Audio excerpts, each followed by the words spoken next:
Hello tout le monde! Alors en ce jour de soleil pré-printanier, je suis heureux et quand je suis heureux, eh bien j'ai envie de faire des cadeaux. Alors aujourd'hui, je vais vous offrir l'accès gratuit à une partie de mon cours en ligne au cœur de la méditation afin de vous faire découvrir la méditation Anapana. C'était la méditation de prédilection du Bouddha himself et c'est d'ailleurs grâce à cette méditation qu'il a atteint l'éveil.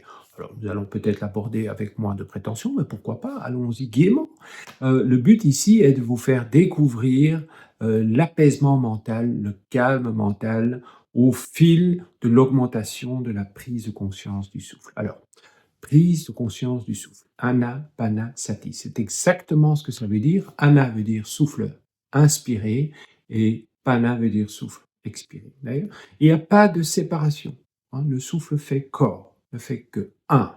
On a peut-être l'habitude de séparer inspiration et expiration, il n'en est rien. Ici, il ne fait qu'un. Et ce souffle est indissociable tout au long de votre vie. Dans la tradition ayurvédique, il est dit que nous venons au monde avec un certain quota limité de respiration et lorsque nous arrivons à la dernière respiration, eh bien, c'est la mort. D'accord? Donc, vous voyez l'idée de ce souffle ininterrompu et au plus nous prenons conscience de ce souffle, au plus nous allons le rallonger, eh bien, au plus nous allons vivre longtemps. Anapanasati est une très belle méditation qui va vous apprendre à revenir dans un état de calme mental.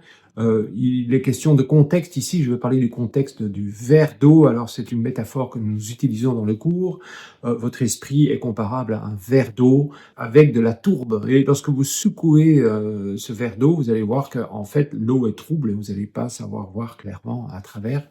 Lorsque vous restez au calme, dans l'immobilité, que vous observez votre souffle, cette tourbe va venir se déposer au fond du verre et laisser place à une eau claire pour voir à travers la vérité derrière telle qu'elle est réellement. Donc c'est tout le but de cette méditation qui est vraiment fantastique. Si cela vous plaît et que vous souhaitez vous lancer dans le cours et découvrir le contexte total de ce cours, vous trouverez un coupon en fin de cours, fin de vidéo et il est déjà dans le descriptif ici en dessous qui vous permettra d'obtenir une belle réduction sur ce cours. Alors, avant de vous lancer, eh bien encore un petit mot sur mon parcours de vie. Vous savez que j'ai passé 30 ans de ma vie dans les avions. C'était un peu mon rêve de gamin. Je voulais devenir pilote militaire. Il faut bien comprendre que lorsque vous avez un souhait d'enfant, ben, la vie ne va pas dérouler le tapis rouge en vous disant ben, vas-y, sois heureux et tout se passera bien. Ça ne se passe pas du tout comme ça. La vie est parsemée d'embûches, c'est un peu un 110 mètres haie et il faut en passer des haies avant d'arriver à atteindre son résultat. C'est ce qui m'est arrivé. Tout n'a pas été facile. J'étais pas le meilleur écolier au début, donc il a fallu un peu approfondir. Le cadre familial n'était pas réellement supportif. Donc parfois il était même à la limite, il a frisé la catastrophe. Et donc la vie aidant, ou la vie n'aidant pas toujours, on arrive à son résultat. Et après, en fait, comme tout le monde, une fois 40, 50 ans, on commence un peu à s'orienter vers ce qu'on appelle le développement personnel. Et moi, ce chemin m'a fait rencontrer le bouddhisme. Ça a été ce qu'on appelle un match, donc vraiment une révélation du jour au lendemain et je me suis lancé dans l'étude de la méditation et du bouddhisme avec autant d'assiduité et autant de passion que lorsque je voulais devenir pilote. Donc, j'adore cette voie. Évidemment, ce n'est pas la seule, mais je peux vous dire ceci, lorsque on décide d'escalader une montagne, il n'y a pas qu'un chemin, d'accord? Mais vous ne pouvez pas non plus emprunter tous les chemins à la fois.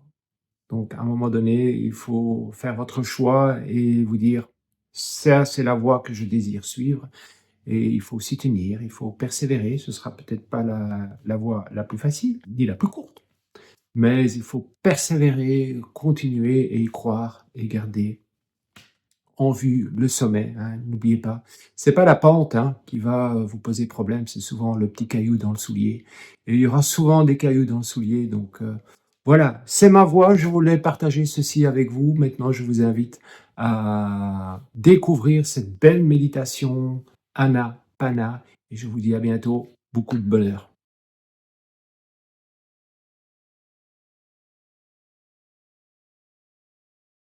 Bonjour et bienvenue à cette séance pratique pour le module 2, donc concernant la méditation sur le souffle, hein, la méditation qui va nous amener dans un état de calme relatif afin de pouvoir entrevoir, hein, la réalité telle qu'elle est au travers d'une eau moins trouble, hein. Vous vous souvenez de la métaphore utilisée.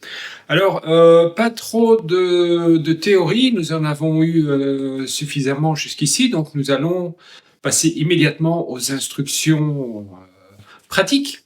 Et avant cela, voilà, je suis ici dans mon espace de méditation personnel que je me suis construit au fil des années et dans lequel maintenant je me sens bien pour venir méditer tous les jours. Donc, je vous invite à en faire de même et à essayer d'identifier chez vous, de préparer un petit endroit où vous pourriez éventuellement vous retirer quelques instants tous les jours en veillant à pouvoir rester au calme, à ne pas être dérangé et peut-être vous concocter un endroit inspirant, un petit endroit rien qu'à vous, où vous pouvez vraiment vous retirer en paix pendant votre pratique quotidienne. Nous allons embrayer directement avec la position de méditation. Donc vous vous rappelez des 7 points que nous avons vus, les 7 points que nous allons passer en revue ici, concernant une position correcte pour aborder la méditation. Nous commençons par les genoux, hein, premier point. Donc les genoux sont soit si vous êtes assis ou assise sur un coussin, vous pouvez croiser les genoux devant vous et éventuellement même aller en position, ce qu'on appelle en position de lotus complet, ou alors en demi-lotus. Tout cela dépendra évidemment un peu de votre niveau de souplesse et d'agilité. Donc on voit souvent ces positions parfaites de méditant. Il ne faut pas vous faire mal. Ce n'est pas le but d'aller souffrir sur votre coussin en essayant d'avoir une position parfaite de lotus ou de demi-lotus.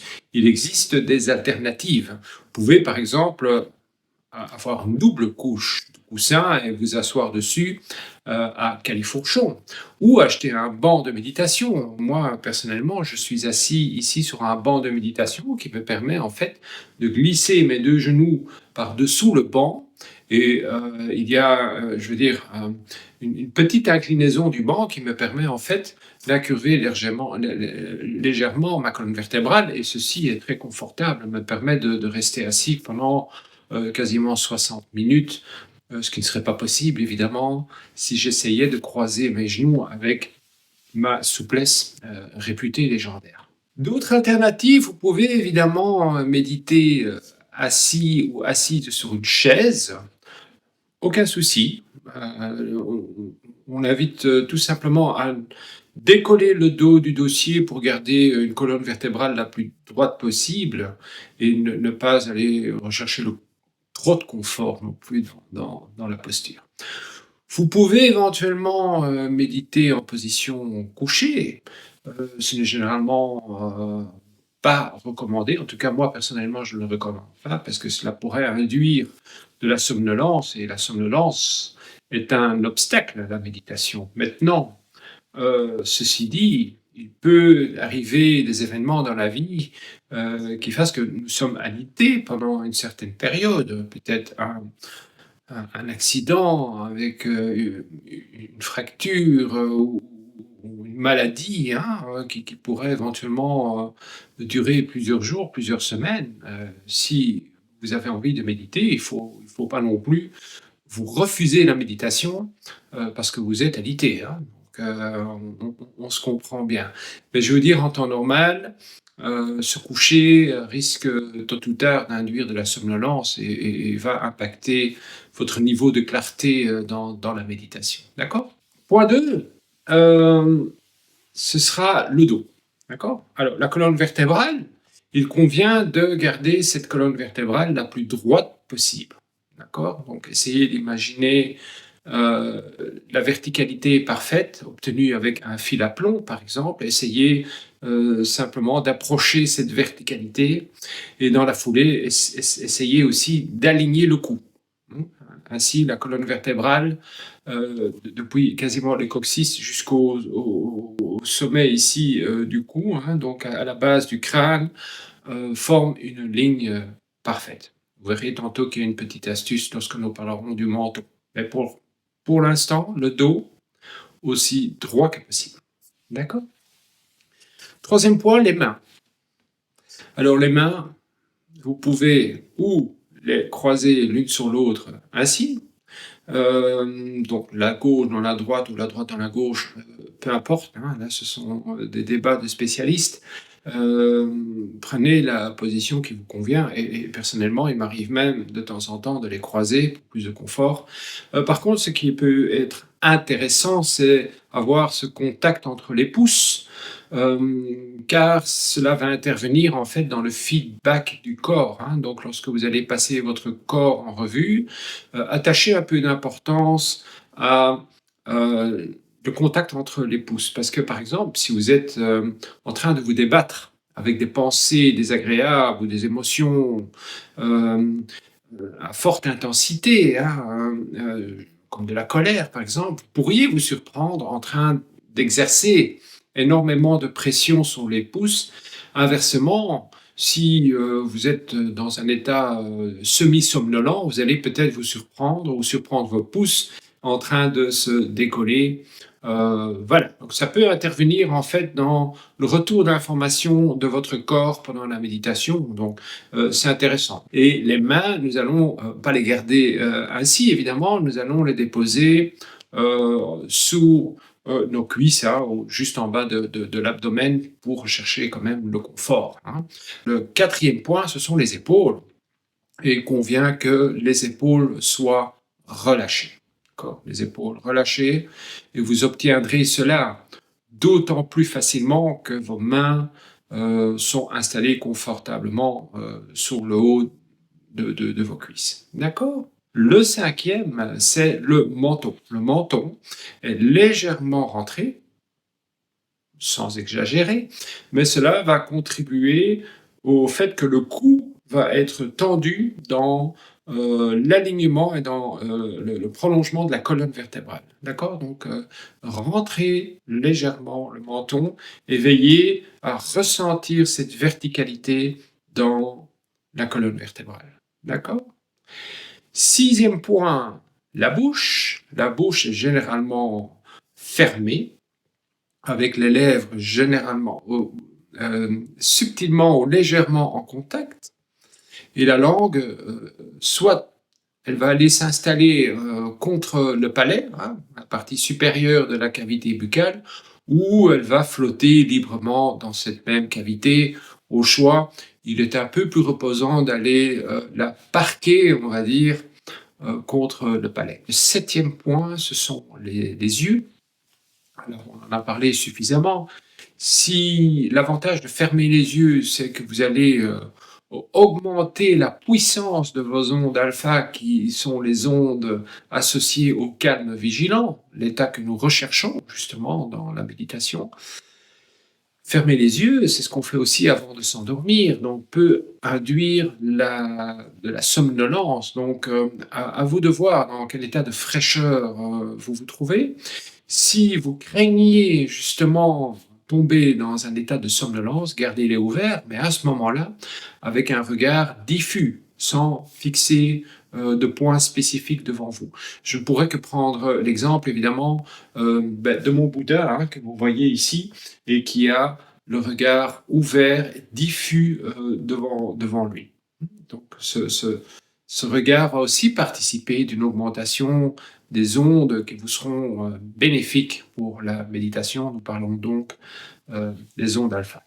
Nous avons donc passé en revue les 7 points, et une fois que nous sommes installés et que nous avons fait ce scan corporel de haut en bas, hein, pour passer en revue ces 7 points, nous allons évidemment passer directement à la pratique. D'accord?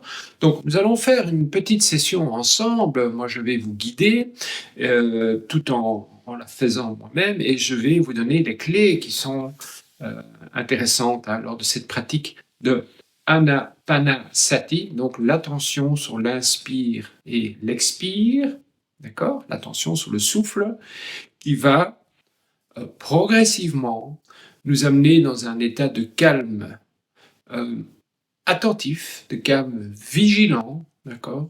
Et il est évident qu'au début, nous allons avoir affaire à notre esprit de singe qui ne l'entend pas de cette oreille. Donc, ce que je vous demande, c'est de ne pas désespérer. Soyez euh, dans la persévérance et dans la patience, et vous allez voir que tôt ou tard, vous allez remarquer des améliorations, non seulement au sein de votre pratique, mais aussi dans votre vie de tous les jours. Voilà, je vous invite à très brièvement réviser vos 7 points de posture et aussitôt installé, je vous invite à amener votre attention sur la respiration. Vous avez l'option d'aller stabiliser cette attention au niveau des narines, où la sensation sera plus subtile. Vous allez ressentir la différence de température entre l'air qui rentre et l'air qui sort. Peut-être une légère vibration entre la lèvre supérieure et l'entrée des narines. Ou peut-être, si votre respiration est forte, vous allez peut-être l'entendre aussi à ce même niveau.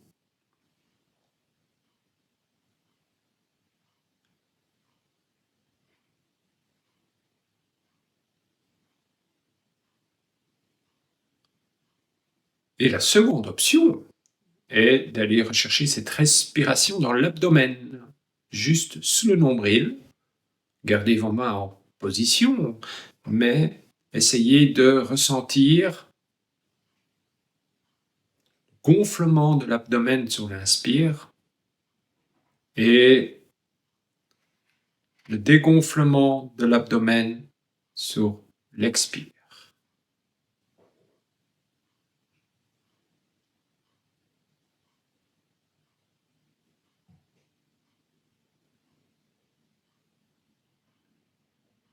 Soit l'un, soit l'autre.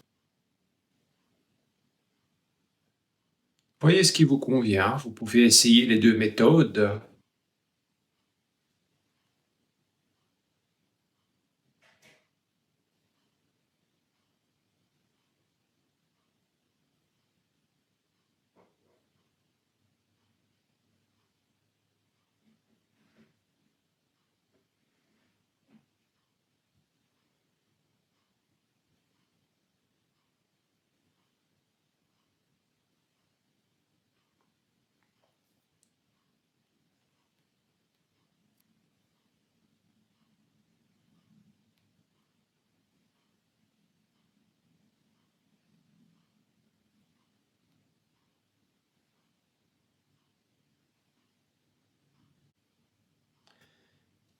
Et tôt ou tard, vous allez avoir affaire à la distraction qui sera probablement le premier obstacle qui va se manifester. Souvenez-vous, votre cerveau veut de la nouveauté et rester attentif à la respiration après un certain temps risque de confronter non pas vous-même, mais votre cerveau à l'ennui. Et de ce fait, il va aller chercher l'occupation ailleurs.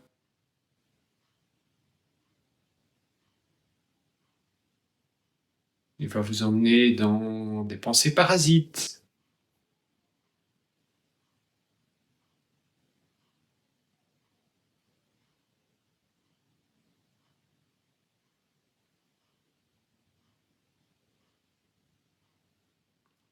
Et cela va peut-être durer un certain temps avant que vous vous rendiez compte.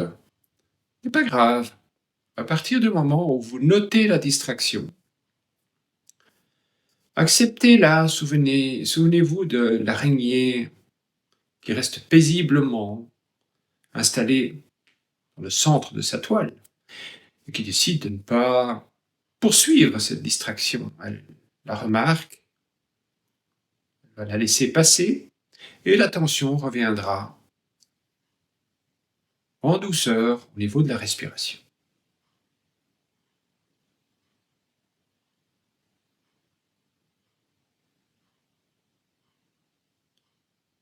Alors, au début, vous serez peut-être distraite pendant de longues minutes avant de vous rendre compte que que votre esprit est en train de vagabonder. Ça aussi, ce n'est pas grave et vous allez voir qu'avec la pratique, ce temps de distraction va diminuer. Maintenant, il existe des outils qui vont nous permettre de rester plus longtemps attentifs ou attentives à la respiration. Et un de ces outils est de compter nos respirations.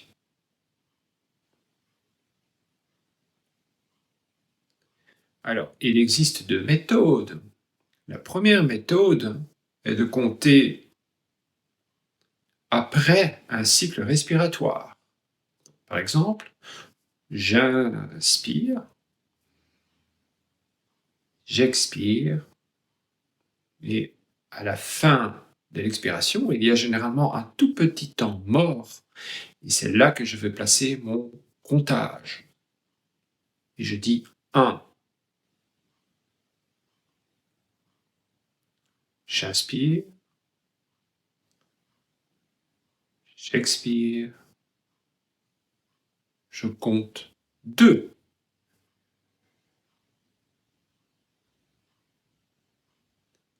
Et ainsi de suite.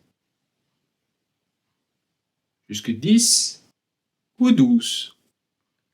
Je vous propose dans le cadre de ce cours d'aller jusque 12.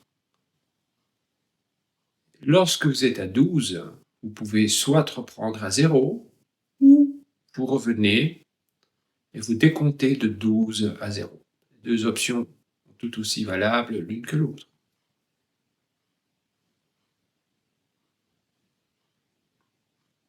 Je vous laisse expérimenter cette technique pendant quelques instants.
Une seconde technique de comptage est de compter, non pas après un cycle respiratoire, mais avant.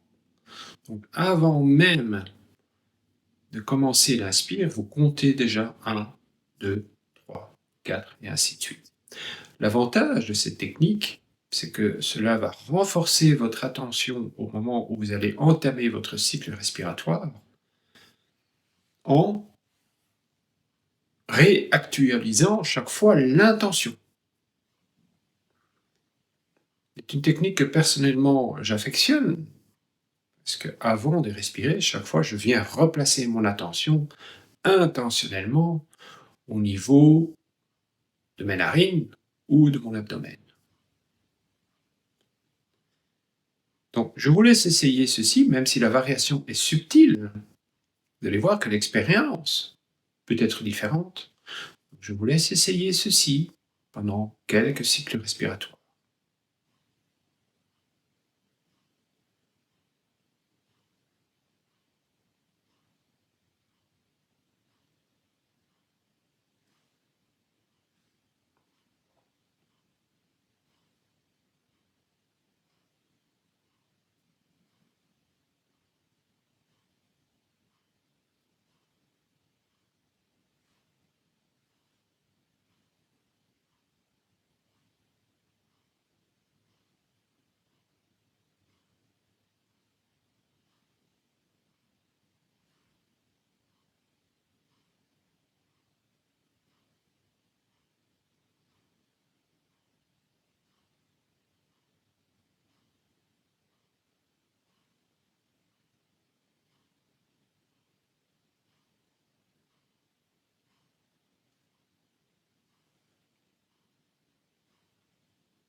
Vous pouvez alterner ces techniques ou les essayer à tour de rôle. Essayez de garder celle qui vous convient, personnellement, le mieux. Et après un certain temps, vous allez pouvoir vous passer de ce comptage et rester dans vos cycles de respiration, pardon, et à traiter la distraction comme elle se présente.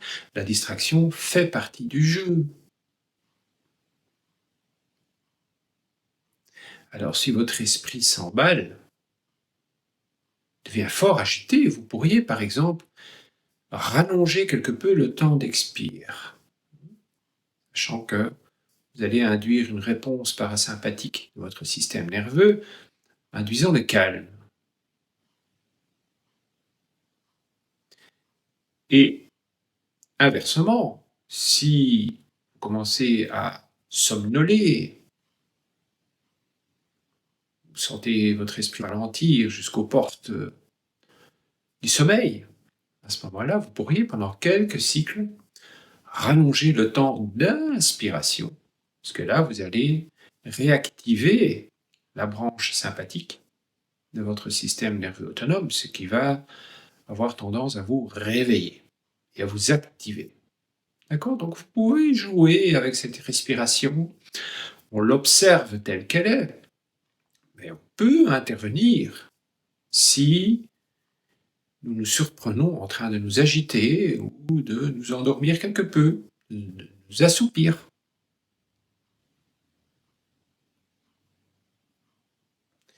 Et la fréquence des distractions va diminuer au fil de la pratique. Et vous allez remarquer des moments de joie liés au fait que rien ne se manifeste. Pas de pensée, pas de ressenti désagréable, pas d'activation dans les sphères sensorielles, pas de bruit peut-être, pas de sensation.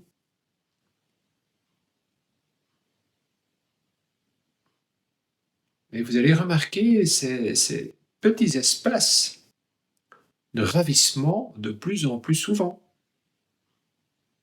signe que vous vous améliorez, que votre pratique s'améliore. Et vous allez ressentir cela évidemment aussi dans votre vie de tous les jours. Vous allez savoir, lorsque vous êtes en distraction, en mode distraction, lorsque vous êtes affairé à une tâche,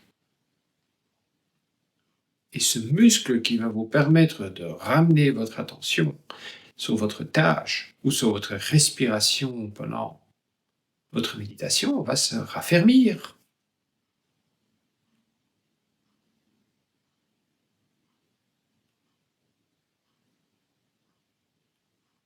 Et ce ravissement, au fil de la pratique, va donner lieu à une certaine joie.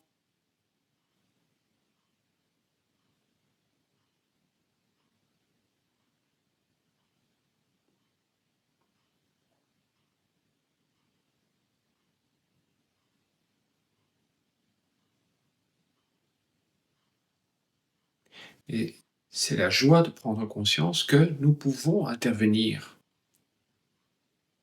sur notre esprit et l'amener dans cet état de calme. Ce calme est en nous. La pratique va nous permettre d'y accéder.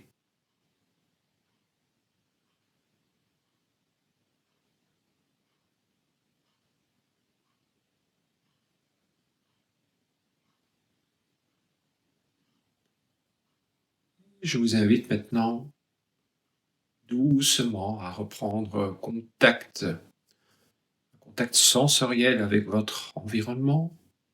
Ressentez votre assise. Entendez les sons. Prenez conscience de la pièce autour de vous.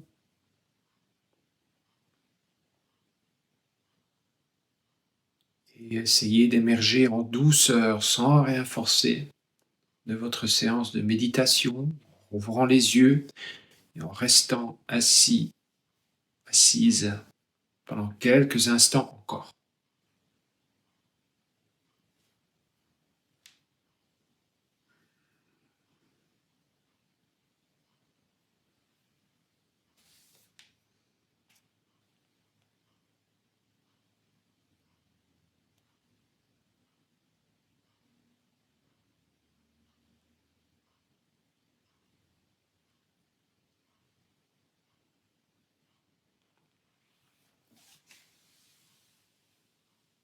Alors, nous avons fait ici une pratique relativement courte, de l'ordre de 5 à 10 minutes.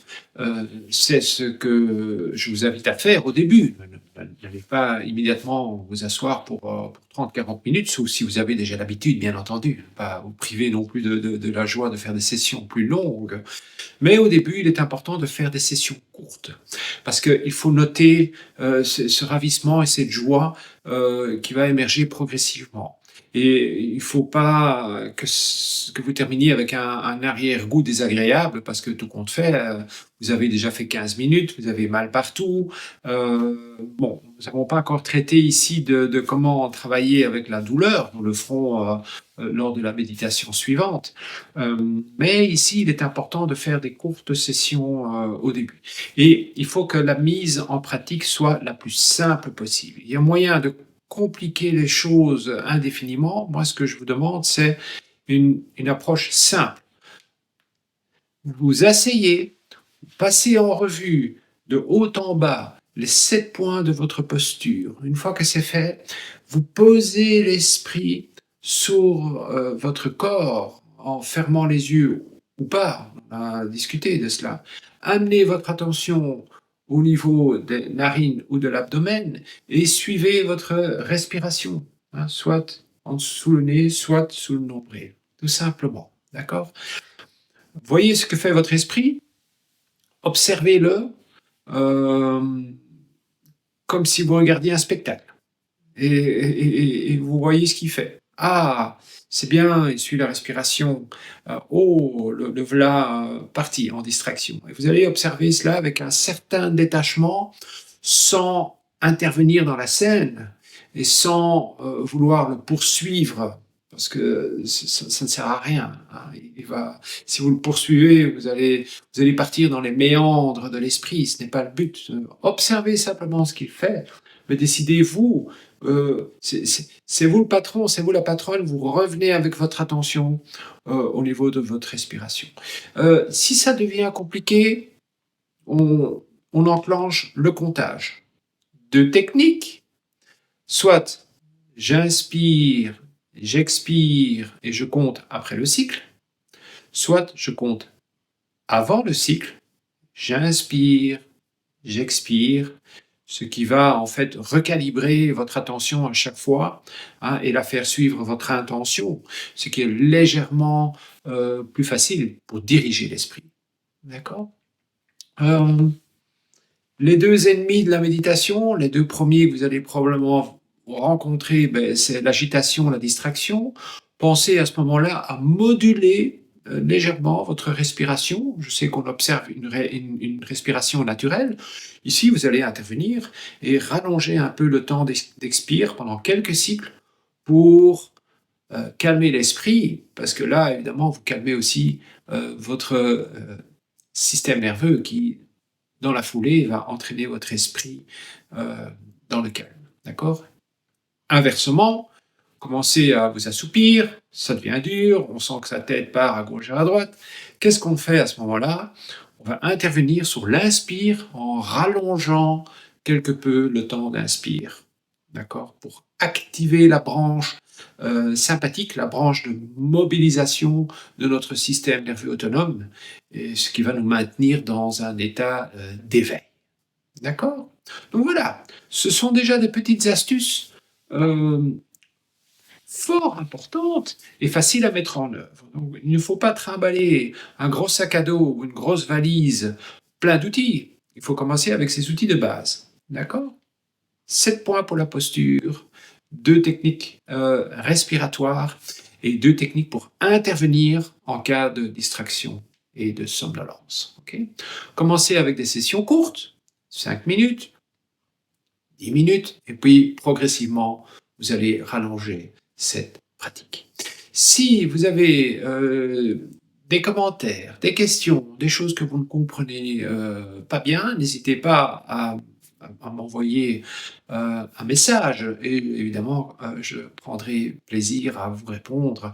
Mais d'ici là, je vous souhaite une excellente pratique. J'espère que votre esprit ne va pas vous mener la vie trop dure et que vous allez connaître ce ravissement lié au calme et les espaces vides entre les pensées et entre les agitations sensorielles. Donc je vous souhaite une excellente pratique et je vous dis à bientôt pour la pratique du module 3.